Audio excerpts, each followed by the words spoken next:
Hello बच्चों, let's see this question. Select the incorrect statement. A. Movement of minerals in xylem is unidirectional. B. Unloading of sucrose at sink does not involve the utilization of ATP. C.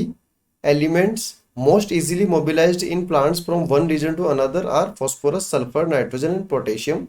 And D is transport of molecules in phloem can be bidirectional. इस question में हमसे पूछा गया है कि इन चारों में से इनकरेक्ट स्टेटमेंट कौन सी है. ए में दे रखा है moment of minerals in xylem is unidirectional. So it is correct, क्योंकि जो मूवमेंट होती है मिनरल्स की जाइलम के अंदर वो यूनिडायरेक्शनल होती है. ठीक है, from root to top of the plant. B है unloading of sucrose at sink does not involve the utilisation of ATP. तो ये जो स्टेटमेंट है ये क्या है, इनकरेक्ट है यहाँ पर. तो आंसर इस क्वेश्चन का यही होगा. क्यों इनकरेक्ट है? क्योंकि क्या होता है कि जब फोटोसिंथेसिस होता है तो जो फूड मटेरियल बनता है वो बनता है इन फॉर्म ऑफ ग्लूकोज. ठीक है, ग्लूकोज की फॉर्म में बन गया. उसके बाद में क्या है कि डाइसेकेराइड होती है सुक्रोज.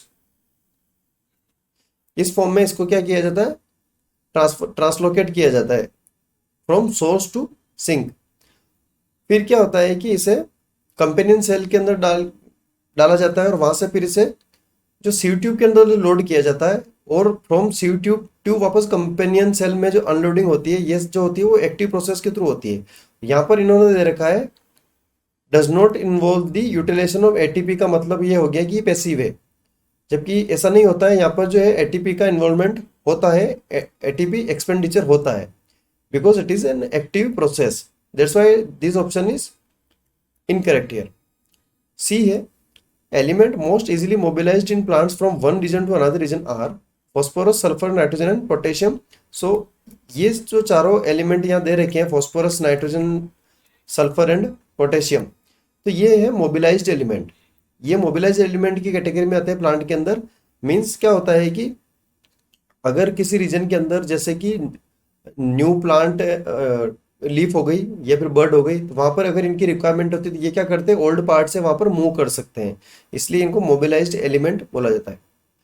डी है transport of molecules in phloem can be by directional. So it is also correct. Phloem के अंदर क्या होता है कि जो मूवमेंट होता है मॉलिक्यूल्स का या फूड मटेरियल का वो बाई डायरेक्शनल हो सकता है. तो ये स्टेटमेंट करेक्ट है. So correct answer for this question will be option B. Best of luck.